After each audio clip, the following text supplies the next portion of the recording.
When someone is missing a tooth or teeth, there are so many options that can help them restore their function, which is so important. When you're missing just even one tooth, it can actually cause so many issues in your mouth if you don't replace it properly with a dental implant. Your teeth can shift, which can affect the entire functioning of your mouth. It can become harder to eat foods. Your bone actually melts away once the tooth is lost. Your bone doesn't have a job anymore, is what it thinks. And so the implant stimulates this and prevents all that bone from melting away. And it's just like your normal tooth. You can eat anything, you can brush, you can floss around it normally, and you forget all about it. So that is a great benefit of replacing a tooth when it's lost with a dental implant.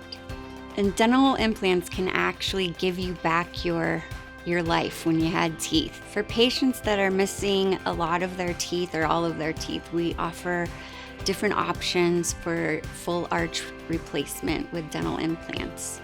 One option is we can take your whole denture and we can place a couple implants and retrofit it so that it has a lot more stability, so it's easier for you to chew healthier foods. For a lot of my patients, I ask them if they want to remove their denture at night or just leave it in and not have to worry about it. And for those that don't want to remove their denture at night, we offer a fixed implant solution so that they don't have to take it out. And this helps my patients improve their self-esteem. It helps their nutrition because they can eat, the healthy foods that are hard to eat, carrots and celery and salads, and they just feel better. They have a better outlook on life. They can smile with ease and not worry about their denture just falling out. And so it has helped so many of my patients improve their overall lives.